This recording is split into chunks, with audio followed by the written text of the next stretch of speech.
Hey everybody, the moon is in Leo.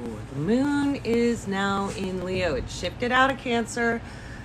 That big kind of crunch is over, but we do have the moon now squaring Saturn. So there's still a little bit of stuff going on. Tomorrow, it's opposed Saturn, sorry, and then it squares off with Uranus tomorrow. So we need to be aware that tomorrow there'll probably be a little bit of seismic activity increase in the globe. Kind of happens every month. There's some more likelihood of volcanic activity tomorrow, etc. So I got that up in the rising sign horoscopes and Patreon and on my blog. I've changed things up a little bit. The weather report, etc. is now just on the blog.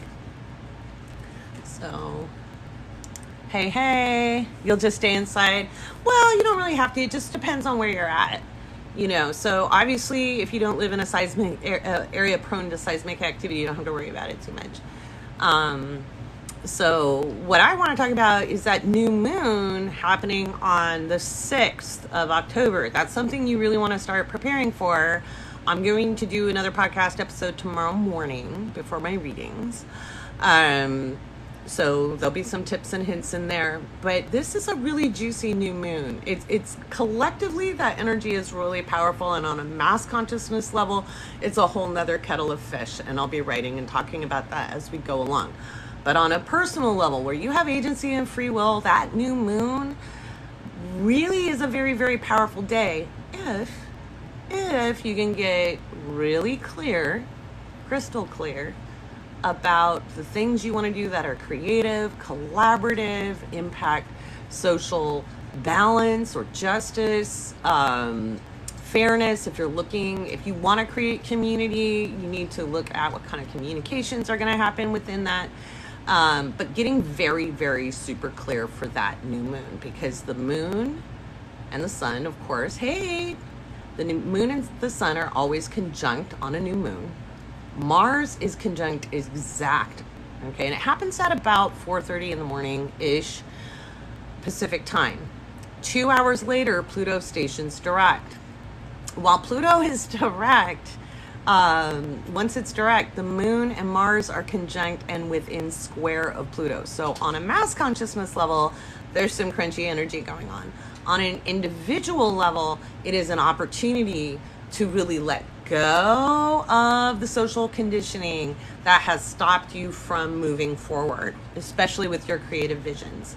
That's a really, really big deal. So as I'm looking for my glasses and they're on my head. So hey, you're tired. Well, right, we just moved out of the Cancer moon today, and it was very crunchy. And we of course have Mercury square Pluto. Mercury is in Libra, and it's square Pluto, and that's its own thing. I've got it squaring my sun on top of my moon. I have Pluto squaring my moon opposite my sun. So I get it. There's a lot of energy happening. But it is time to let go of all those ideas about who we think we are supposed to be in line and in conformity with society and culture. Okay? Pluto in Capricorn is asking us to let go of all those societal norms and structures that don't serve anymore. So yeah. Yep. Oh, I'm sure it is. Oh yeah, getting some unpopular boundaries. That's how you do it. So you were emotional this morning? Yeah, well, that was the moon in opposition to Pluto. It was a very, very strong thing, because as it was opposing Pluto, it was of course in square to Mercury.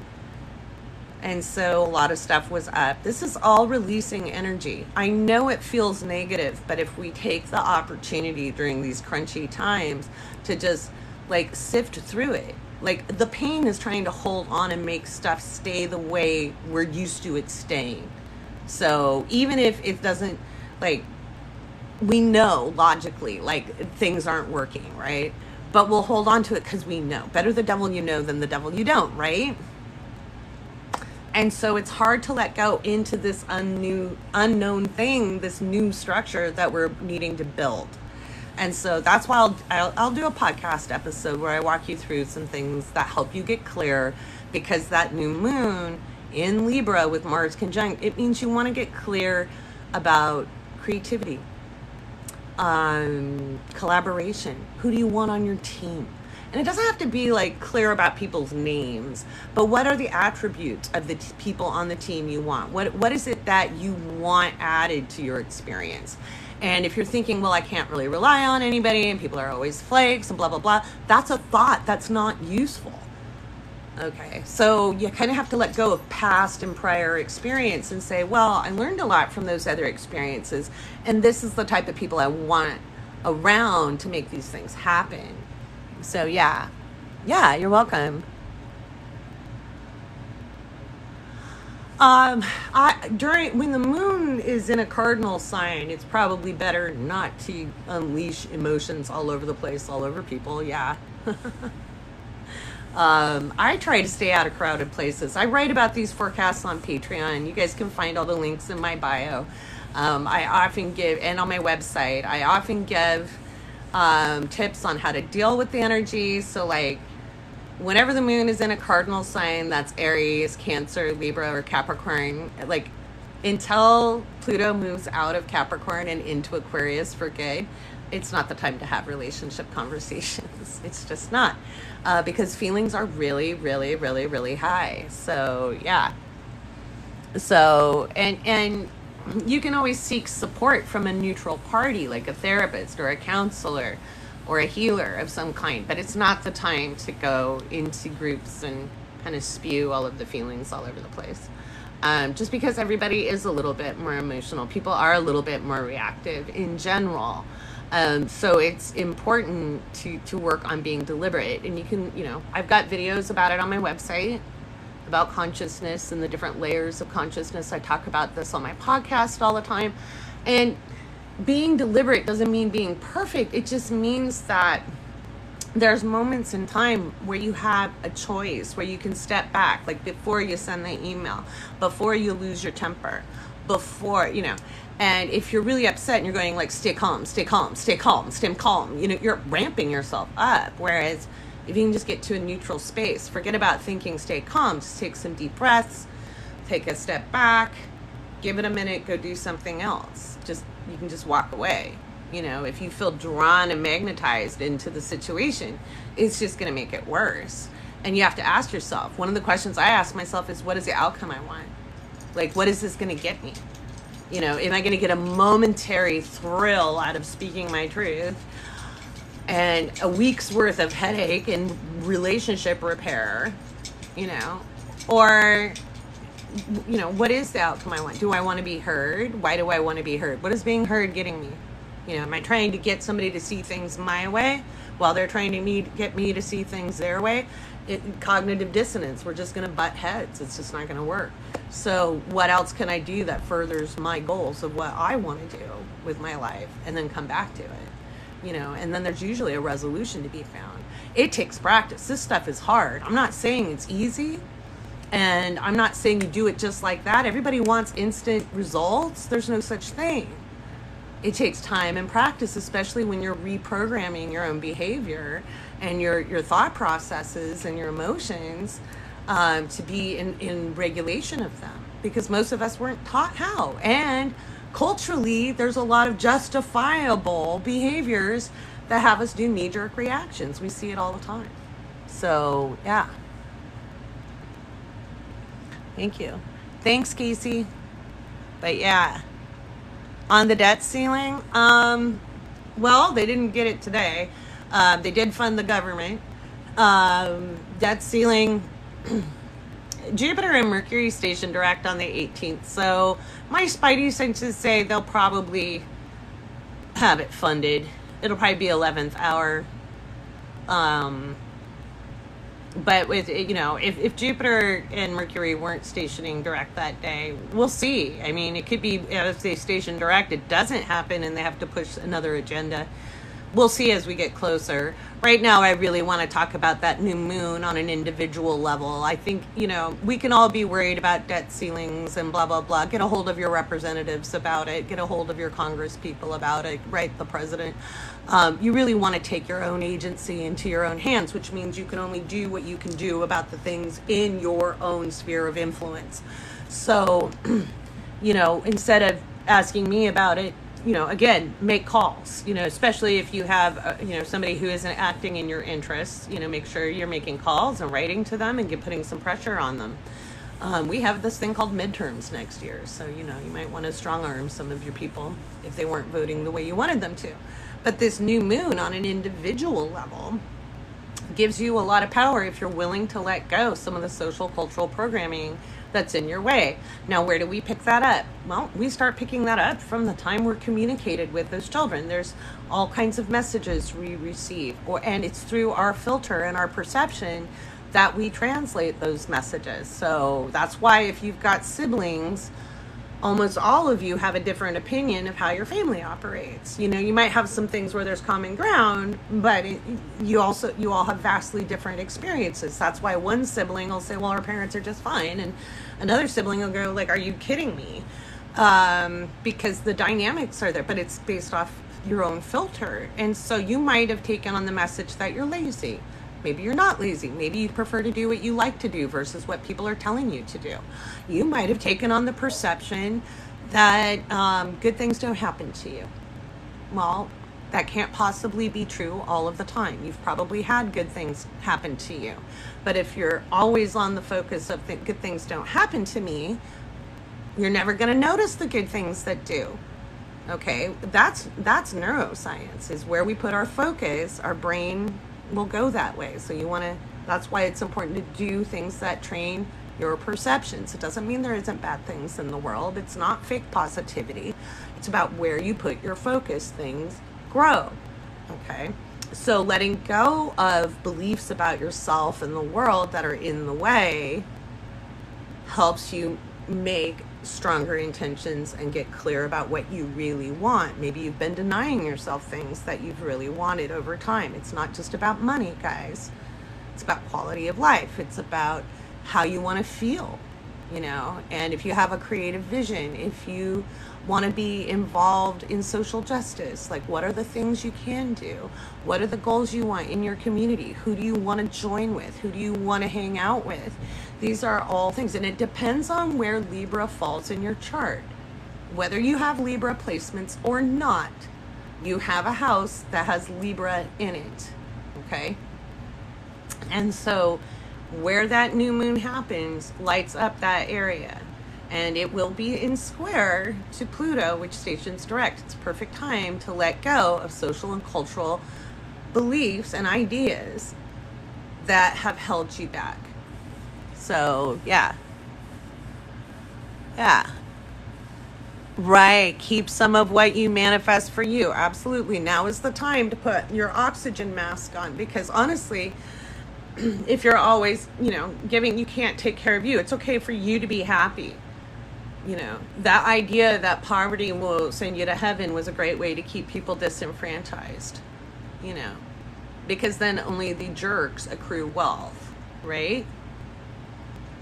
Or people who understand they can be philanthropic at the same time. But a lot of, even our social programs were created by people of privilege who just thought, well, if everybody just acts like us, everything will be okay.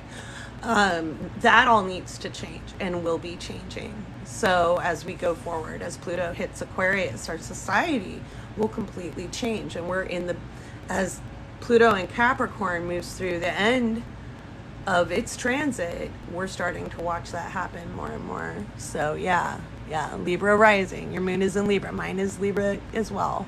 Yeah. Does it matter that it opposes your moon? Well, certainly. An opposition isn't bad. An opposition can be very, very powerful. So you have to look at the house positions. You have to look at what areas of life it's impacting. So, oppositions are a powerful thing. I have Pluto opposite my sun and square my moon right now. I've had some of the best years of my life, But I did a lot of work before this point where I let go and let go and let go and let go and let go and let go of ideas about myself that didn't serve me. So it wasn't a big shock once Pluto got there. So that's part of it. Hello, nice to meet you. Greetings, greetings. Yeah, so this new moon in Libra is at 13 degrees. And so that's right in the middle of the sign. No, I'm not talking degree theory. I don't think it's credible astrology. And that's my experience, not just my opinion. Okay. But since it's kind of smack dab in the middle of the sign, we are looking at more Aquarian energy. That's why I was talking about liberation, liberating yourself to allow your creative visions and creating action plans around them. One of the biggest things people do is they get that $1 million idea and then they don't make any execution plan about how to make it happen. Or they get a great idea for a painting, but they never do it because they never get the supplies, or they think nobody will like it. Or there's a job you want and you never apply for it because you don't think you're qualified. I'm just going to let you, especially women. Okay, women underqualify themselves for everything. Men will apply for things they're not qualified for at all the time, and get hired. Okay, so it just depends. If you're wanting to be more entrepreneurial, this is looking at building your team. If you want to build, it just really depends on where it's falling, you know. So yeah. Oh, your 11th house, so that's great for being inspired, for building a network, for working in community endeavors, doing collaborative efforts with friends, you know, so that's a really powerful thing, right? And then so Pluto's probably through your 3rd house then. And that's opening up, it could be the 2nd, but opening up communications, letting go of the things holding back your voice or holding back communicating these very transformative ideas, you know. So learning how to communicate collaboratively, learning how to listen better, learning how to find out what people really want to have happen, and building a team to make it happen.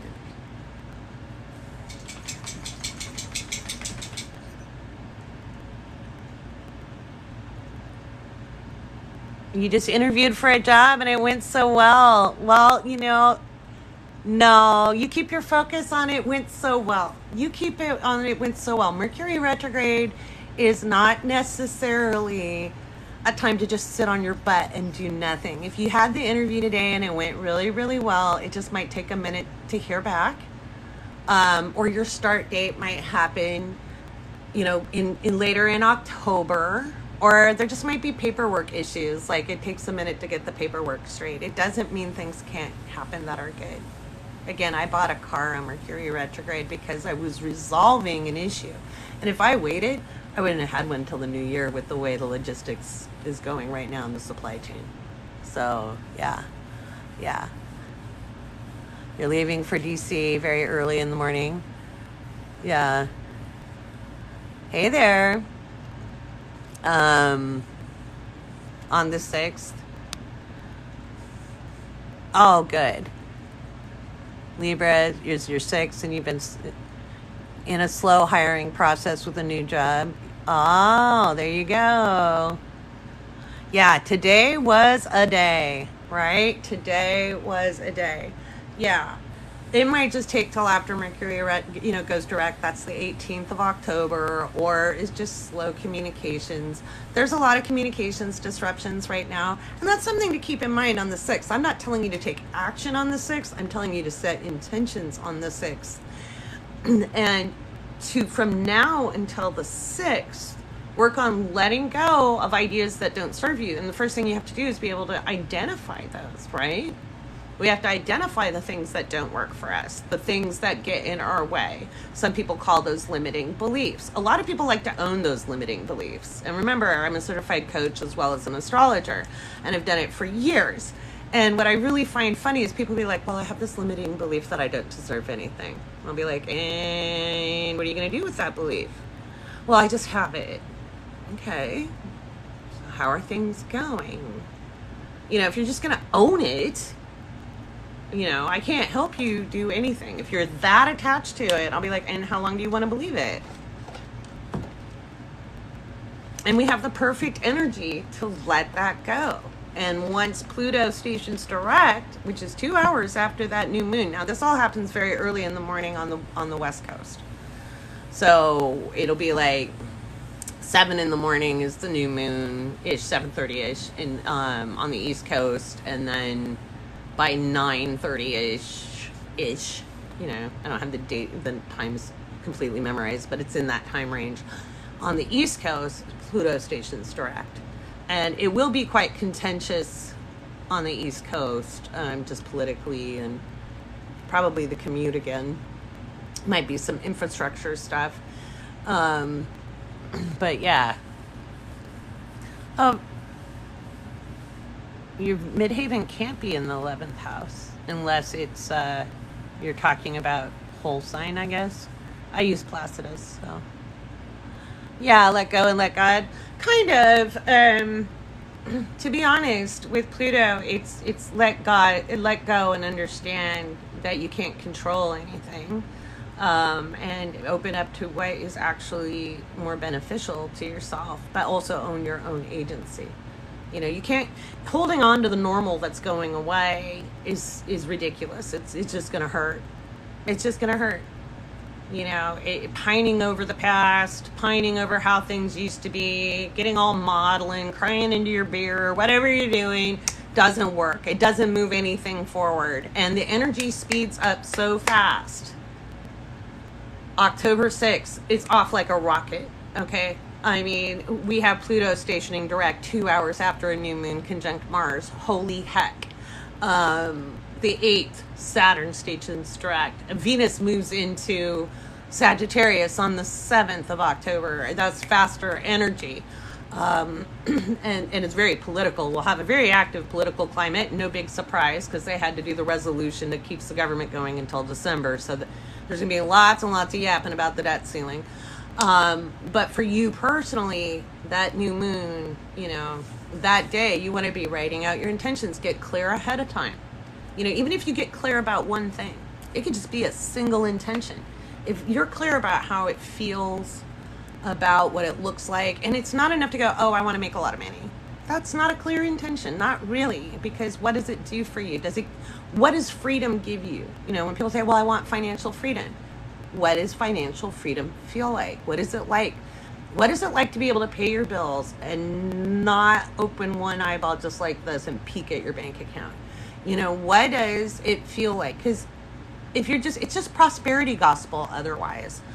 When I was rebuilding my life, I chose, how did I want my life to feel? I wanted to feel relaxed. I wanted a nice life. What did a nice life look like? Well, I wanted to be able to be generous with my kids, as my adult children, as I knew this economy was changing. So I wanted to be able to make sure they were covered in case of emergencies, because that makes me feel better. I wanted to be able to get my hair and nails done any damn time I wanted.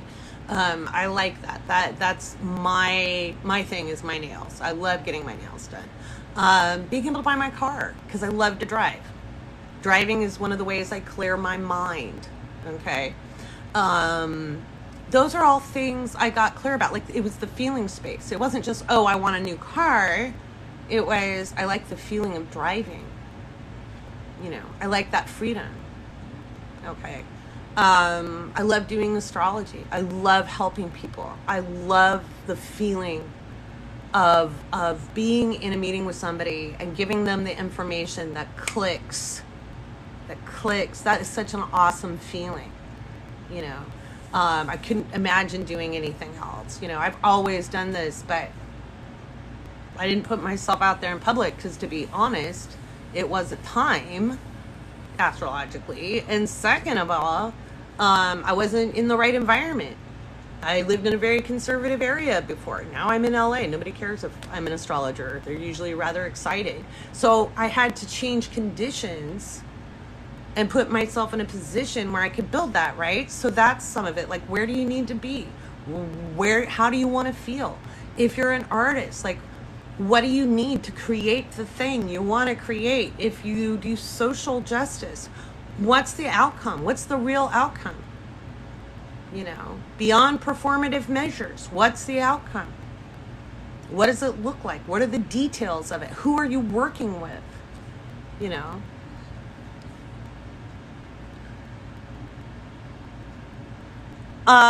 I have the Astro Guide on my website. If you want to know about the houses and you want to know about basic astrology or ABCs of astrology, if you go to my website and go to my shop, I have the Astro Guide there and it explains all of it.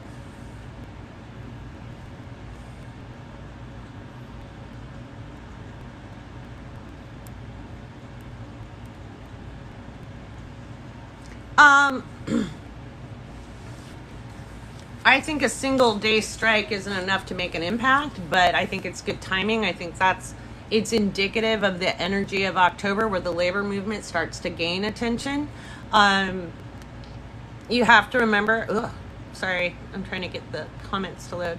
The media controls the narrative, and the media is made up of corporations and doesn't benefit them. That's why I'm not a big fan of marches in general, because they don't get very much media attention. They used to, but they don't really make a difference too much. It's still somewhat performative. That's why people need to get actively engaged in the process. I think the Great Resignation plays a huge role. The general strike will be, it's good timing. It's a shame it's after Jupiter and, or it's before Jupiter and Mercury Station Direct. So it may not get communicated the way people want. And I think the only way it would really work is if it was more than one day. So, you know, it's, again, I think performative action is going to fall flat. So, but it kickstarts things. It's going to have to be more than a day.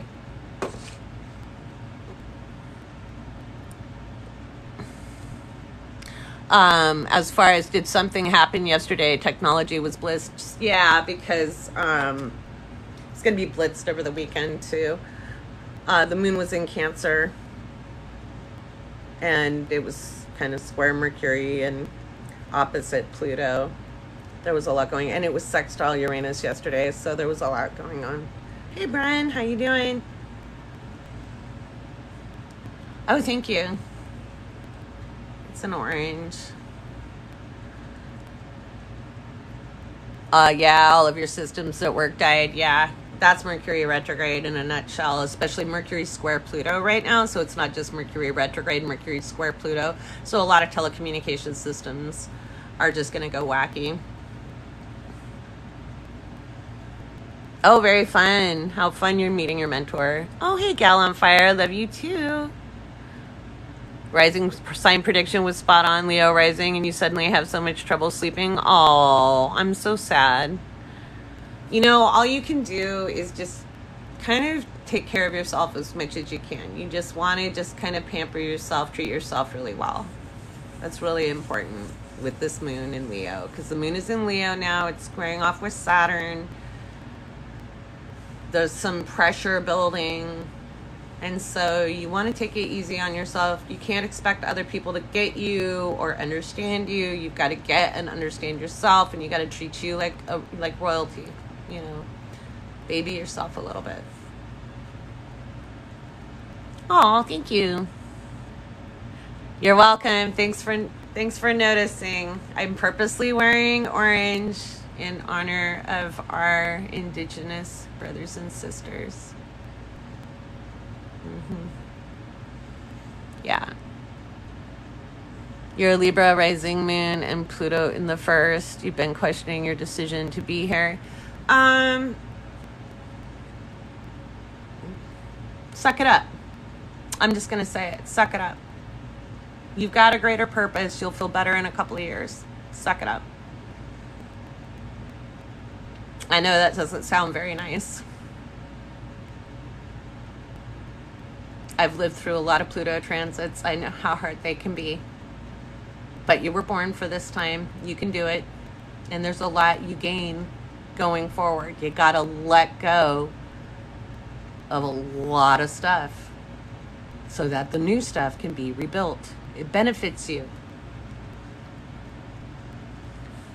Oh, your grandmother's a residential school survivor. I'm so sorry.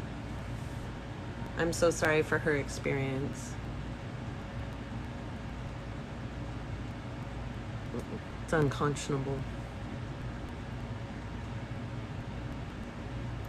I'm hoping that we can get enough broken apart in the next couple of years that we do see more equality and justice for people of all races, all colors, that there's parity, not just what we have. So, oh, thank you. Is it true that when we're born with Mercury retrograde, you deal better with it? Let me address that. So anytime you have retrograde planets, it's a more internal working. Mercury retrograde isn't that big of a deal anyway. I know popular astrologers make it out to be like, ooh, I keep on my FYP. I don't really follow too many metaphysical creators. I follow some. I think most of them are full of crap and haven't actually studied real metaphysics. They just repeat like Tumblr stuff. I saw one person saying, what was it? It was temptation or decision, making it all dramatic, that was a bunch of BS. Mercury retrograde is simply a time to review. And so for people with a retrograde planet, when that planet is retrograde, you're used to that energy. But natal placements are completely interpreted in a different way than a transit is. You can't interpret them the same way. It's kind of like the way molecules function, right? An oxygen molecule can be in water. It can be in sugar. It can be, glucose. It can be in lots of different things, right? And it's how that molecule is placed that matters in the composition of a thing. The same with planetary placements in a chart, and the same with the way they operate in the ether, right, by transit. And so if you do have a Mercury retrograde, you probably are more comfortable during Mercury retrograde. Mercury retrograde usually gets me in my communications and in my paperwork. I have to double and triple check, especially like when I'm doing charts and things.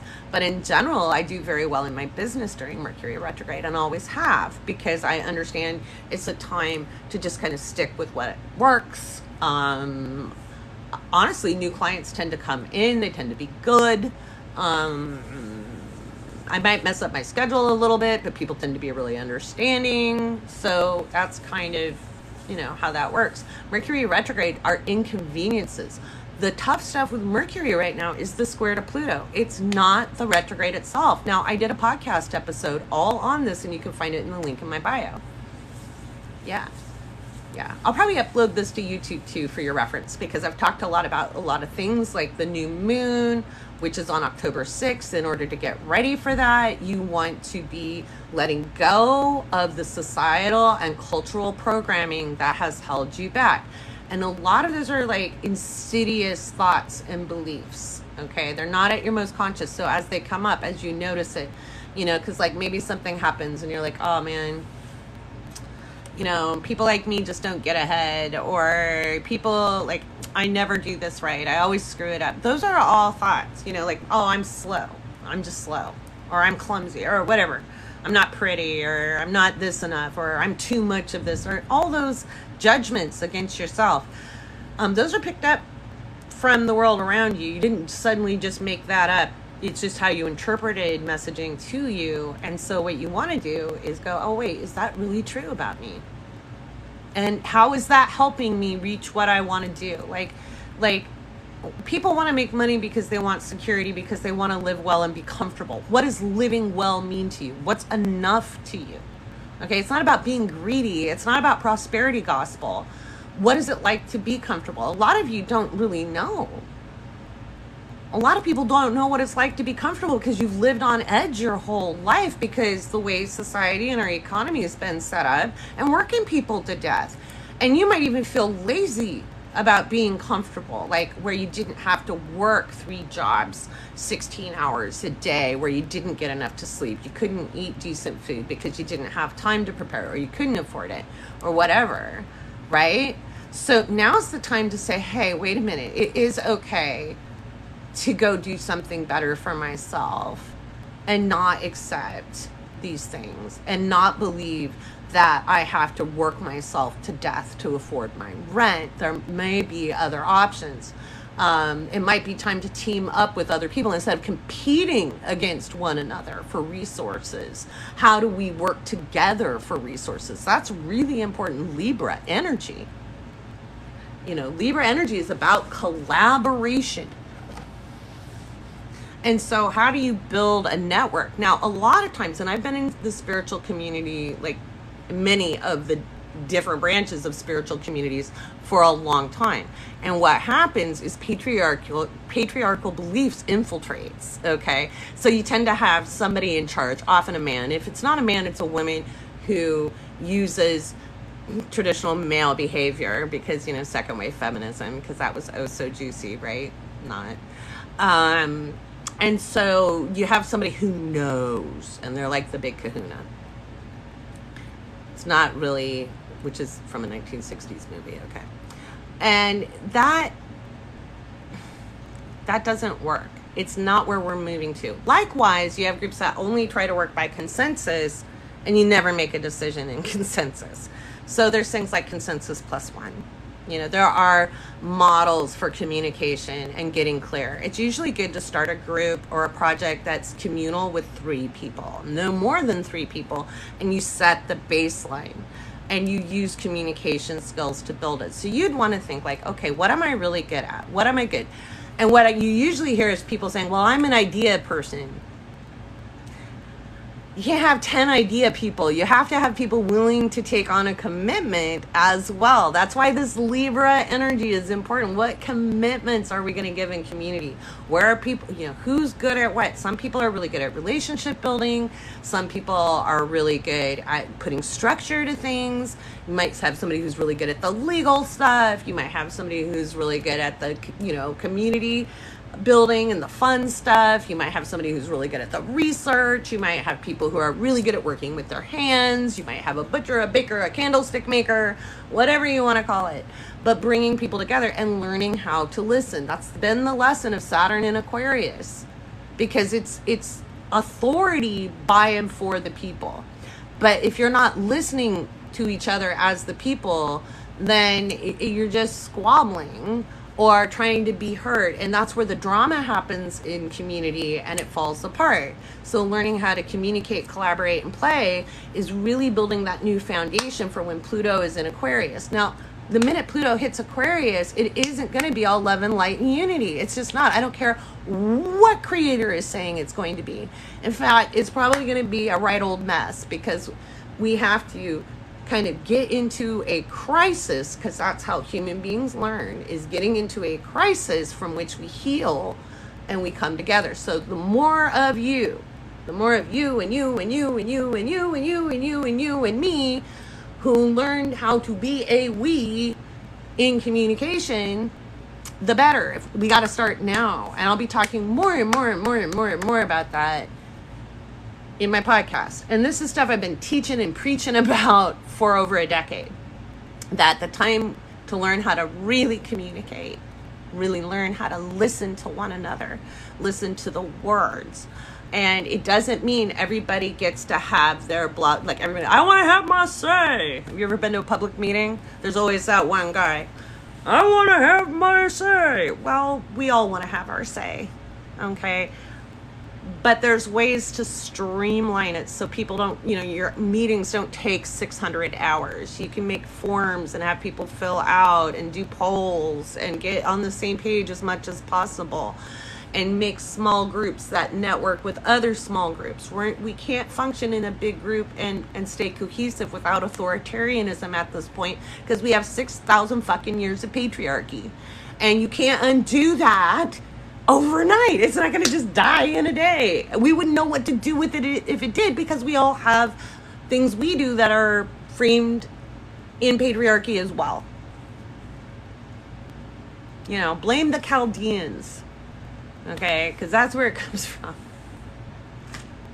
And there's a lot of cultures who have it. It's not just Western Europe that came from the Fertile Crescent, okay? It's all over the world. So, yeah. Right, yeah, rugged. I need other people too, absolutely. And coming together in ways that works. Coming in together that ways that works. So like Casey and Chris and Kathy, all really, really important people in my life. Carrie, you know, I have people who check in. I have people I can just talk to. My Gemini Venus, it's in the 8th house. I'm fairly private, to be honest. I'm not that public of a person. I'm honestly not. I'm social, but I'm not. I'm very selectively social. But like Casey's helping me with my writing and just even being able to talk stuff out. And she's younger as well. And I'm like, okay, you're new to astrology. What would look cute to you? What would get your attention? What, you know, because I think of things in a totally different way. I'm looking at it from somebody who's done it for 30 years. I'm like, if I want to teach younger people, what are they looking for? And not just information, what's stylistically something that's intriguing. What are the problems people are looking at solving? This is what I'm observing. Am I on the right track? And then she tells me what she thinks. So yeah. Well, a unity of values and ideas, but I think one of those has to be an understanding that not everybody shares the same values and ideals, but maybe they have a similar desired outcome. You know, so it's getting clear about what values and ideals mean. One of the things I've noticed in spiritual community, and I've been involved in many, again, over the last 3 decades, has been this vaguity of language, you know, hedging the bets, making it nebulous, the lack of clarity, and you know, like, we just want to be decent people. Well, what the hell does that mean? You know, we want things to be equal and just. What does equal mean? Spell it out. What does just mean? Spell it out. Like, what does it look like? What are the rules? Well, we don't like rules, man. You gotta have rules. Okay, Saturn is gonna be around no matter what. It gives us, it's the skeletal structure that gives us range of motion. If we didn't have a skeleton, which is rules, and the systems in our body that have rules in our body, we wouldn't function. So we have to have rules. But are they fair rules? And what is fair? Okay. A lot of times when people want to just chuck one system, they haven't thought about the system they want to build, and it fails and it fails. And I've watched a lot of communities just implode over the years. That's why I built frameworks to help build other communities. So that stuff is going to be rolling out as we come into the new year, is just ways to get clear. What are your values? Like, you've got to know what your values are. Like, if you're like, well, it's just common sense. I had a client the other day who is just brilliant about repurposing things and making really cool stuff out of other stuff and reviewing products and really, like, very diligent in purchasing and stuff. And I was like urging them to do a podcast, and I was like, man, I read your stuff. You know, when you write a post, I'm like fascinated by what you're doing. It would be really cool if you did that. There's a lot of people who want to know that. And they were like, you know, I think it's just common sense. And I was like, to you, it's common sense. You've posted stuff, you know, and I've been like, oh man, I never thought of that.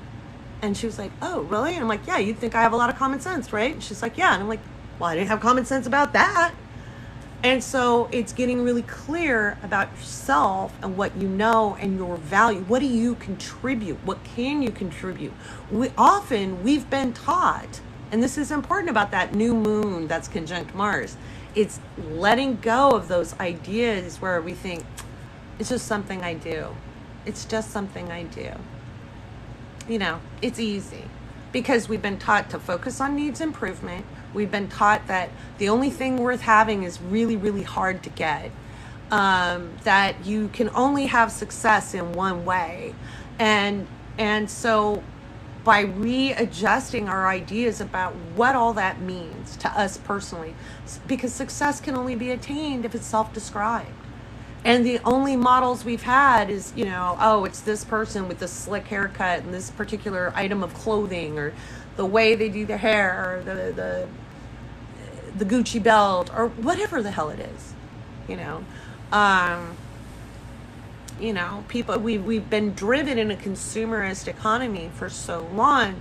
People don't understand what it is to be fulfilled. And as the supply chain shuts down, and it will, October is a shit show. It'll be very much time to be clear. How do you feel okay in yourself without the stuff? How do you feel as you gain things? Because people are going to feel bad because they can't buy Christmas presents, or they can't have these experiences, or blah, when there's so many more important things than the crap you buy. So many more important things. And your value has nothing to do with the amount of possessions you own. Every piece of furniture I own, except my mattress and bed frame, which is a very simple bed frame, are antiques that I've either picked up at an estate sale.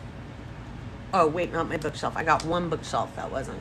But my table, my lamps, my writing desk, these are all things I've picked up at auctions. I have antiques. One, I like antiques, 8th house Venus.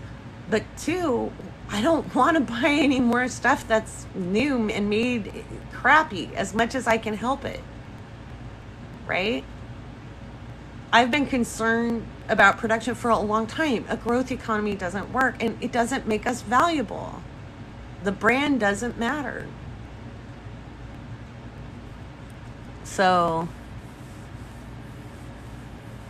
oh, you've got an 8th house Venus too? Oh, how fun. Yeah, quality of life. You're a leader at work seeking a balance on how we work to relieve the stress in general. Absolutely. One of the biggest problems with a patriarchal system is it's hierarchical. That doesn't work in general because the leader gets shut out from support, and leaders take on a lot of negative energy. Okay, have you ever noticed how leaders age faster? The gray hair starts coming in. The blood pressure medicine comes in because they're shut out of support and all the weight is on their shoulder. One of the systems I created, which I can get my PhD in, or not my PhD, sorry, my EdD, my doctorate of education. And I just don't feel like getting it now. Like, I can go to my alma mater. I can have it in 18 months. Because I've already done, like, as the guy at admissions said, he went, wow, you already did your dissertation. I'm like, yeah, 25 years worth of work. It's right there. I have all the case studies. I know this works. It's a model of group interaction and learning. It's like a learning system, but the leader is not outside of the group. The leader is within the group. The framework itself is a process, and the process is what runs it. So it's having a set process that encapsulates and holds everyone so they can both individuate and self-actualize while remaining within a cohesive group. So because no one who is self-actualized is actually going to be a rugged individualist. Rugged individualism comes from insecurity. Okay. So by coming together as a cohesive group and the leader being within and being supported, we end up without having dominance and control. There's very little drama. There's a whole lot of support and community bonds forged. Retention is high. Learning increases. And people are able to overcome previous barriers to success based on their idea of what success is. They learn how to describe that. And it's very, very productive. So that's stuff I'll be rolling out as well. And one of the reasons I'm thinking about not getting the doctorate is because I want to add the astrology component. Astrology is part of it, but it's kind of like hidden. And there's an astrological component. And if I can do that, and it's kind of more fun for me. I don't think my alma mater would be all that into the astrological side of it. So, yeah, it's super negative. Yeah, I just described your life. Yeah. Right, our president's age, senators' age, CEOs' age, moms and dads age, and it is this not, it's, oh, I love the origami, thank you. It's not including us. So like, even though I have a community with my Patreon, my mods, I have no problem reaching out to them saying, hey, I'm stuck right now, I could just use a chat. They're so up for it. They're so lovely. You know, like, hey, I could use a chat. I would love to work with you on something. Or I just need some support today. They get a hold of me saying, hey, did you eat today? You know, and it feels really good. And when I was a younger person, because I've always been in positions of leadership since I was really young, I had the same view. You've got to be large and in charge, but then it's contentious. People are always coming up against you and coming up against you, and then you have to be an asshole and shut it down. And it doesn't mean you don't have to ever enforce a rule when you're a leader. And I don't have problems enforcing rules, because they're always to do with the safety of the group. You know, my rules always have to do with the safety and integrity of the group, and that's it. But we don't shut people out. It's just like there's just intolerable behavior, but it doesn't mean you socially isolate either, you know. So it's kind of like, hey, if you're going to do that, that's not cool. You know, this is unacceptable language, you know.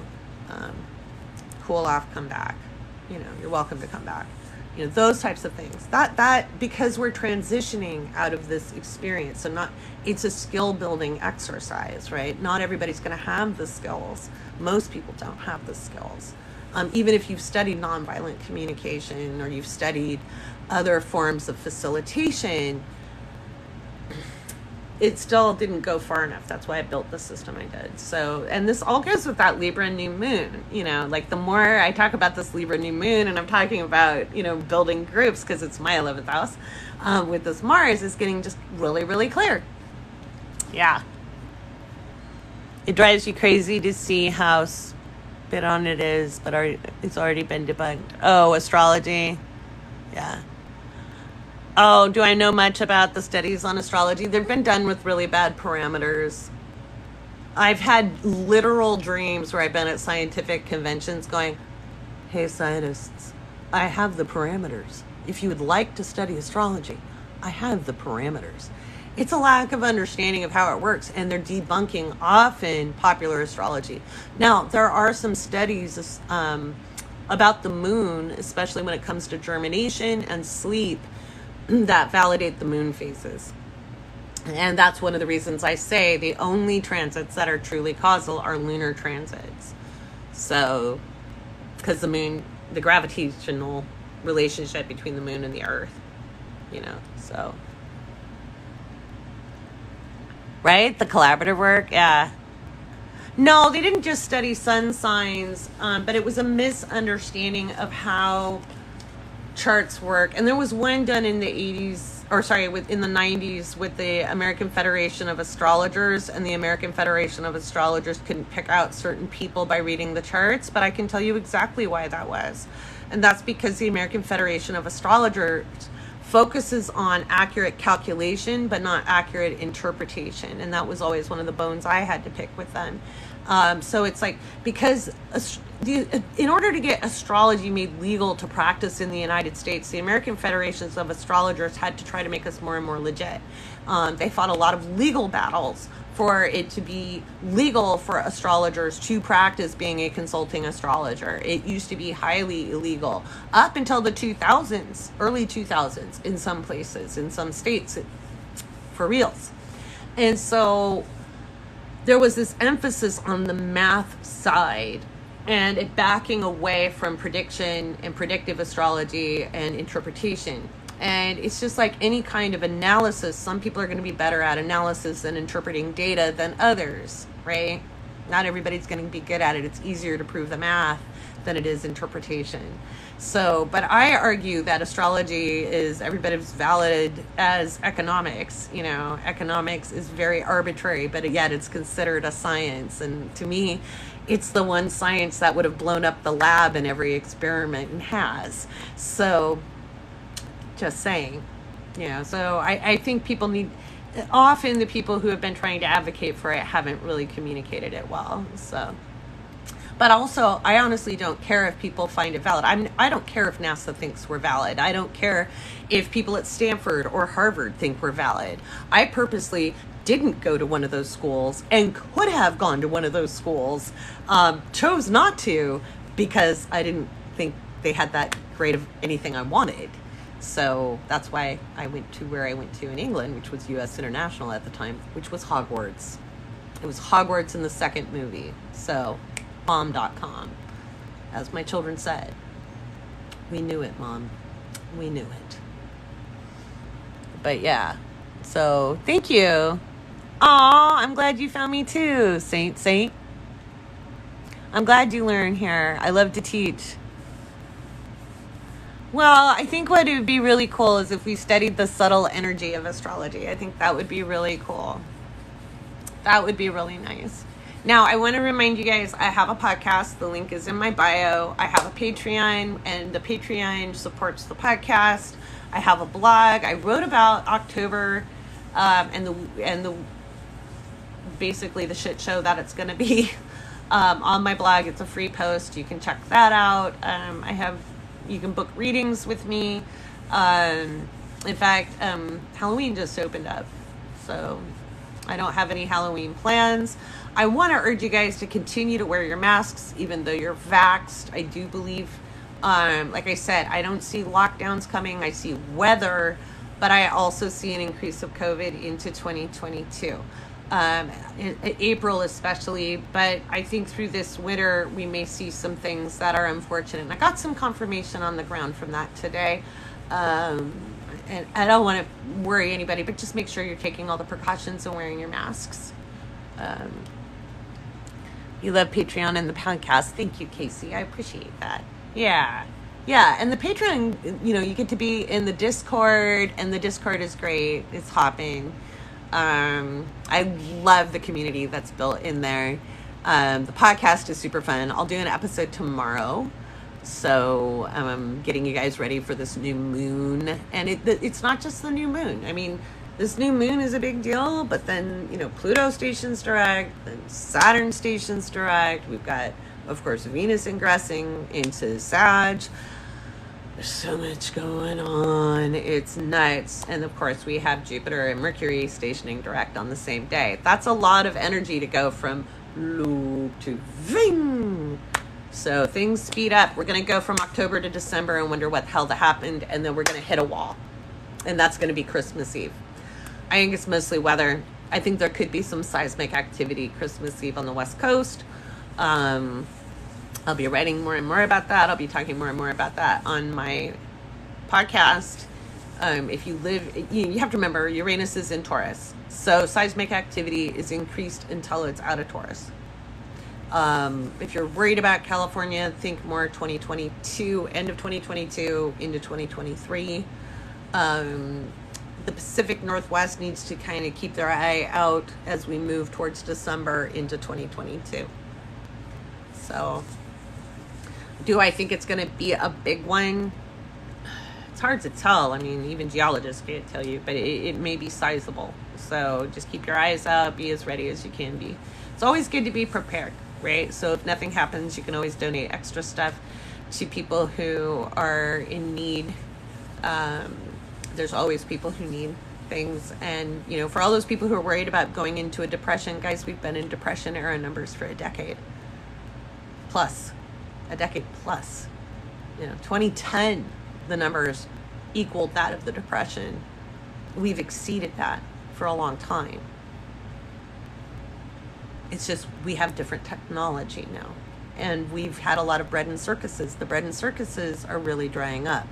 That was a Roman saying, that if you just give people bread and circuses, they'll never rebel. Well, our bread and circuses are pretty much drying up. And that's where the rebellion will come in. You can't just distract yourself anymore. And people are seeking quality of life.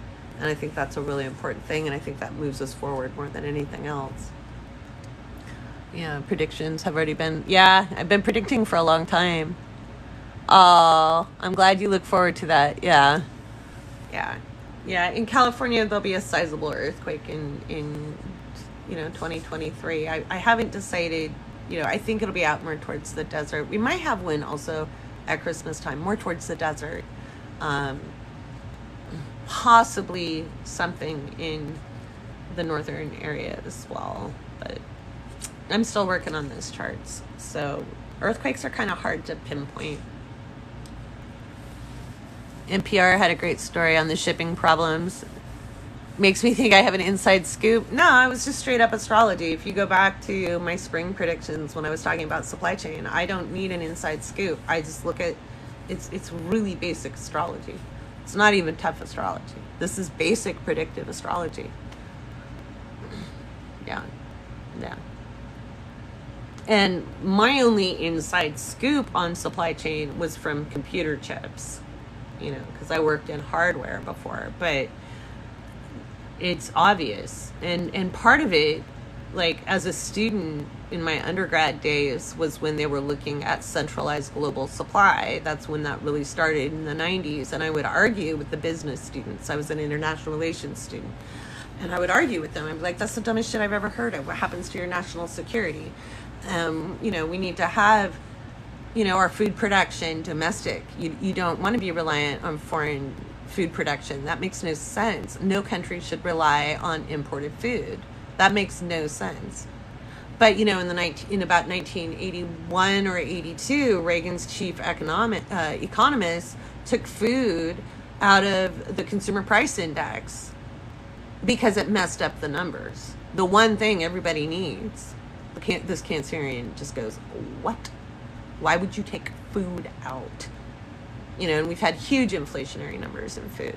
So it wasn't really hard to deduce looking at Saturn, looking at Jupiter, looking at Pluto, looking at what was going on with Mercury square Pluto, that we would have supply chain issues. It's not hard at all.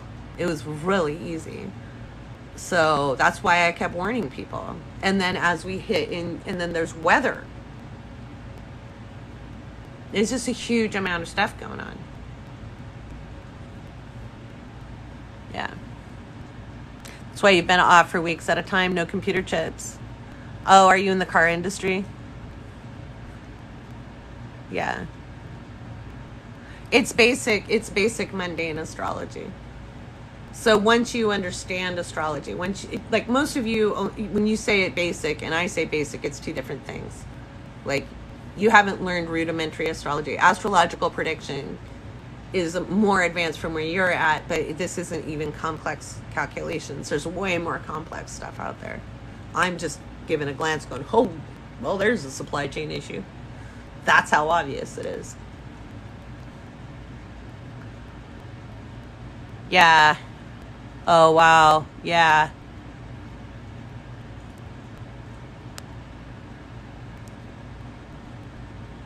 That was a hoax, Lolo. That was a hoax. That had nothing to do with reality. That was a hoax on that earthquake. In fact, my daughter got a hold of me. I'm like, there's no earthquakes in the radar. Now, there might be an earthquake tomorrow. But it's not going to be a 7.0. Not even close.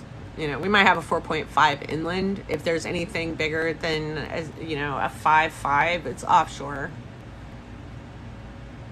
There's nothing inland that's going to be over a 5. Not this weekend. Not here on the West Coast anyway. Maybe up in Alaska, maybe in the other side of the Pacific Rim, there might be something bigger. Maybe closer into New Zealand, but I don't see anything. And I keep my eye on it. Right, Lizard Queen is stupid. Yeah. So yeah, there was you want to watch your own. I've been encouraging people since 2020 to grow their own food. It's one, besides loving yourself, it's one of the most radical things you can do. Even if you live in an apartment, there's ways to grow your own, leafy greens, microgreens, sprout stuff, just for your own benefit, because some stuff is just going to skyrocket. You have to remember we also have climate change impacting our food supply, so there's lots of factors going on with the supply chain itself. So, and honestly, for all the people who think they've downplayed COVID, overblown COVID, they've downplayed it. They've downplayed it. You know, there's a lot going on with it, and we already had an unsustainable system. And so that was my argument back in the 90s. Like, why would you create a system that only took like one black swan event to knock it out? Like, really? And we're gonna have multiple, because, like, again, and it's not really even a black swan. We know climate change is here. This is going to be an inclement winter, especially, and I'm going to say it, east of the Rockies. Don't ask me about your state. If you are east of the Rockies, yes, okay, Rocky Mountains divide the United States. If you are east of those, you will have a very, very inclement winter. If you're west of the Rockies, the West Coast, the Northwest is going to be wet and cold. The Southwest is not going to be wet. We're going to be dry. So, and that's going to impact growing seasons. You know, so, and the winter's going to be elongated. We're not going to have an early spring next year. So, you know, we're looking at water shortages in California, and we produce a lot of food, and that impacts crops big time. And where the way they grew them and where they grew them, like in the Central Valley, makes no sense water usage wise. So, yeah. Absolutely. Doing your garden. Yeah. Started doing it for relaxation. It was a very good listening to the intuition, right? We've got chickens and ducks, and we have, you know, my daughter's been gardening like a fiend, which is really fun. I taught both my kids how to garden when they were little. I had a lovely garden. It was like a fairy garden, and all of my plants were edible. I kept no poisonous plants in my garden because my kids were little, and I wanted them to be able to just graze the garden. So everything was edible. All the flowers were edible. All the herbs were edible. Not everything tasted good, you know, when you chomped on it raw, but nothing would poison them. Cancer mama. And both my kids are avid gardeners. And so my daughter's got tons of stuff growing right now, and starting new seeds and getting things going. And mom supervises at this stage. So it's nice to have that. We're doing different kinds of gray water collection in order to maximize our water usage. Nothing big as far as like an official system, but like, you know, double using water. If we wash dishes, we can collect it and put it out on the garden, because we do have a very, very severe drought. And so if you're going to use water, you want to have multi-use it as much as possible. So, yeah. Right? Graze the garden. Yeah. How seriously do I take the law of attraction? Well, it is a universal law. It's taught like shit 90% of the time, though. It's not that... How do I put it? It's taught... too many people co-opt prosperity gospel. But when I talk about getting into the feeling space, so if you say you want a nice life, like, that's what I used to say. I just want a nice life. What did a nice life feel like? And I thought, you know, I'm tired of feeling squished, like always torn between what I want to do and what I feel obligated to do. I just want to be in a space where when I'm doing what I want to do, my obligations are met and I don't feel torn between the two. So I started feeling like, what does it feel like to be in a position where just meeting my obligations is super easy and it feels good, you know? Where I'm happy too, where I'm part of the picture. What does being part of the picture look like and feel like to me? What's it like to have the things I want to have? What if it's not a big deal? What if the things I want that delight me, you know, and fuel me, right? So one of the things I like to do is I like to get my nails done. You know, that's one of my big things. When I go too long without getting my nails done, I don't feel that great, because I scratch myself up. I have allergies and my nails are like razor blades, right? So when I get these done, I feel better about myself. But I can live without it, you know? I let myself have the things I want. I don't feel guilty about it anymore. I used to feel really guilty when I took care of myself. So guess what? I never let myself take care of myself. I didn't let myself be happy, you know? And it was really hard to leave from that. And the more you practice an emotional behavior, like martyrdom, the stronger it is. And so it's learning to come to a neutral space and feel into this other side. Like, what if it serves other people when you're happy and fulfilled? What does that look like? And what does it feel like? So again, I think people often focus too much on the money side when they talk about law of attraction. And money is just the result of a successful process. That's all it is. And I always understood that. I just I had really crappy boundaries. So I had to build those up and find what was fulfilling for me, because it was part of the healing journey. So the law of attraction is real. It's just how you deal with it and how you talk about it. Again, it's not always about the money. The money represents something. People want, in astrology, it's the second house and it's Venus. And Venus is the planet that represents the thing you need, like oxygen. Like, that's the thing you need to attract to yourself, like oxygen. For me, it's Venus and Gemini. I need communication. I need people. It's in the 8th house. I need depth. You know, I need soul deep interaction. I don't need interaction with everybody, but man, I need that soul deep connection. And I'd rather be on my own than be surface level on anything, right? I could probably have 1 million followers if that Venus was somewhere else, but I couldn't care less about the pop stuff, you know? And then I was like, okay, well, what else is that Venus and Gemini besides communication and soul deep connection? Well, it's antiques. I like antiques. I like the aesthetic of antiques. Okay, well, I feel happier when I'm surrounded by my funky furniture. I have my own funky style. Like my chair, this is an antique. My satin couch is an antique. My Art Deco lamps are an antique. I don't do them to show off to anybody else. I just feel good with them around. I bought them at auctions. I feel good about it. So that's the law of attraction. So you look at your second house. It's what you need, like breathing. And your Venus. So my Venus is in the 8th house. It's Gemini. My second house is Sag. I need to feel free. So when I find things like money or resources, it's all about freedom, adventure, generosity, because Jupiter, right? That's generosity. I like being able to help people. I like having experiences. I like the expansion. I like having options. Stuff is less important to me. Options are more important to me. So communication, expansion. And when I can focus on those things, the better it is. I'm writing up a guide for people to understand their Venuses better and their second house.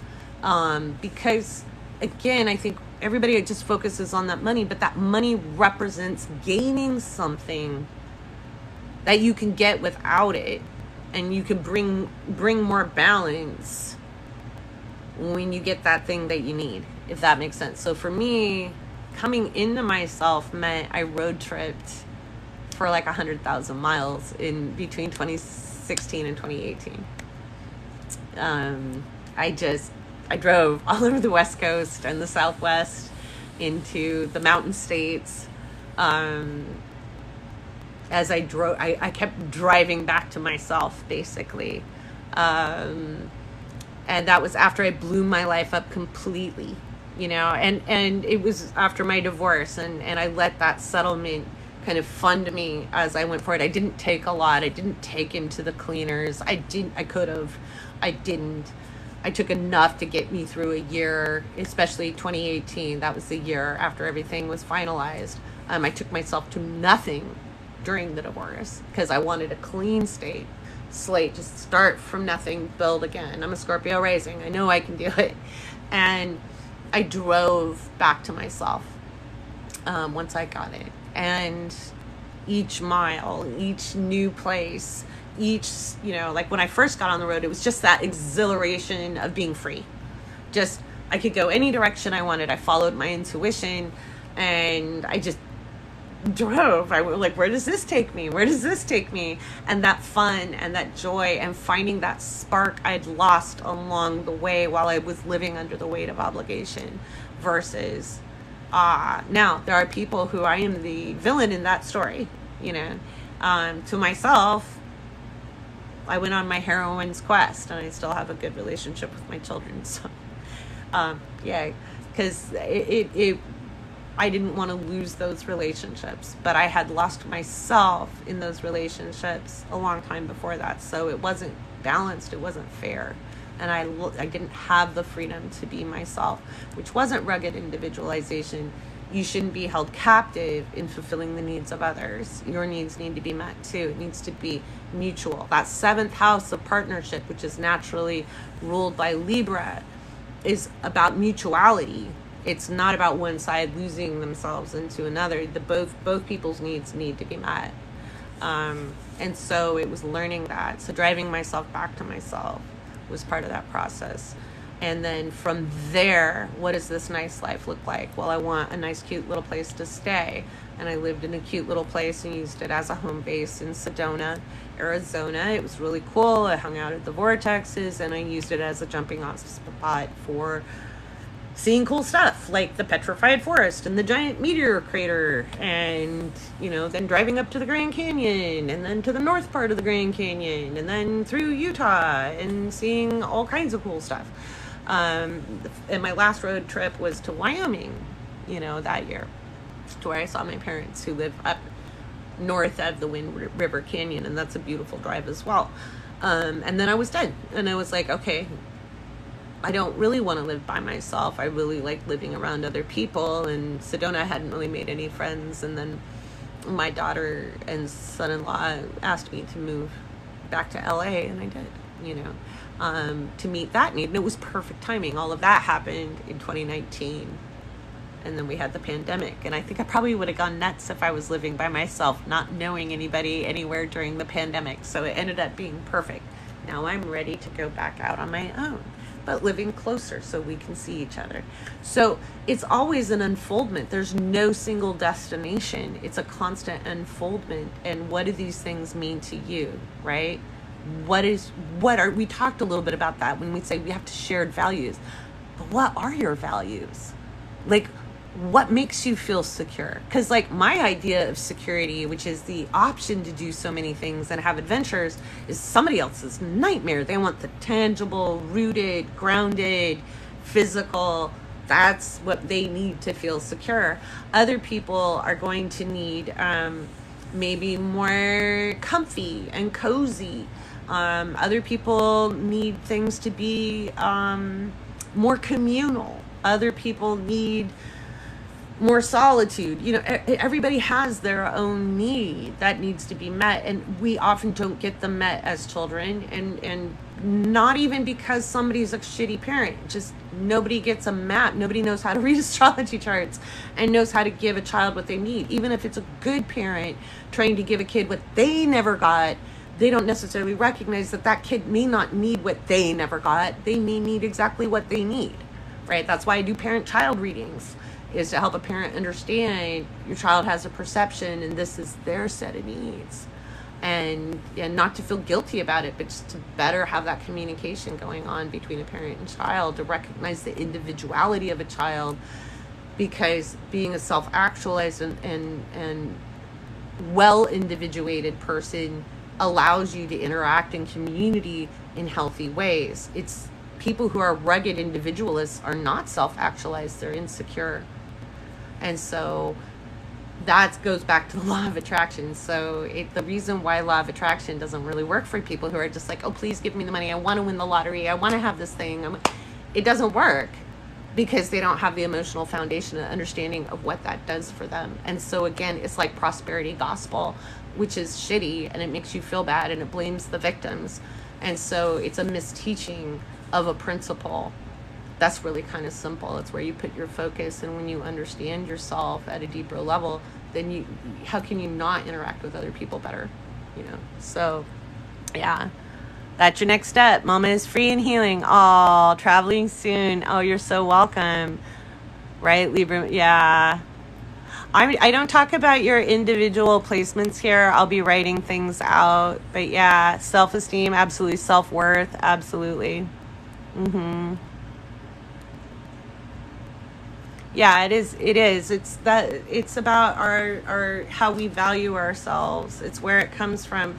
And notice how many people equate what they have with their actual value, and that's not true. You're innately valuable, but it's how you perceive your own value. right? It's also how you make money or bring resources to you.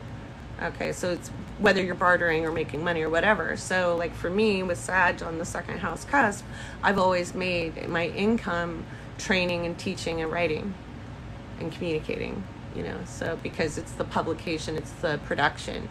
And so even when I didn't charge and I bartered, like I had other things I've done in life, and maybe I didn't feel like charging for something, but somebody would give me, the vegetables out of their garden, or somebody would trade me something cool, like a massage, and I'd read their chart, back in the day. So I was always willing to trade for massages because that's liberation in and of itself. Liberate my neck.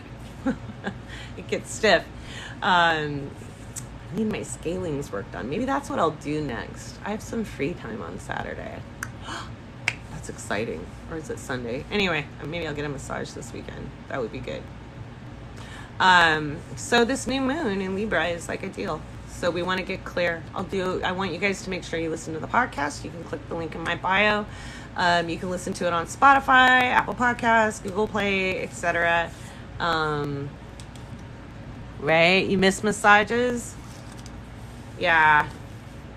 I live in a really good area to go get them because Roland Heights is down the road, West Covina, and there's a lot of really good acupressurists and Thai massage places, and they follow really good COVID protocols. They take things very seriously, so it's very worth it. And I haven't had one in months. Excuse me. So I want you guys to stay tuned and go to the blog, just read all the stuff I'm doing because the energy speeds up. So I'm going to be messaging more and more as we get going. It's going to be kind of like a thing a minute as we get moving forward. It's if you really want to know how to prepare for, October through 2022, like into the winter, like so past December into January, February, and I talk a little bit about April. I have the workshop that's recorded up on my website as well. It's 2 hours long. And I talk about the astrology and how to get ready for everything. And so even though October is approaching, there's still stuff you can do because you need to get as ready as you can. I've been warning about this for months. I know, not everybody catches everything I say and do. That's why I'm urging you to go to my podcast. It's free. My patrons sponsor it. I don't take any other sponsorships. I'm just trying to get people as ready as possible. Some of the biggest things you can do is get ready on the inside and be as deliberate in your consciousness as possible. Don't beat yourself up. It takes a long time. It isn't easy, but it's always worth it. Oh, I'm excited. Can't wait to do it. That's awesome, Carrie. Right? Alrighty, guys. It's been a day. So I am going to head out. Thank you so much. And do keep up with the podcast. New episode tomorrow.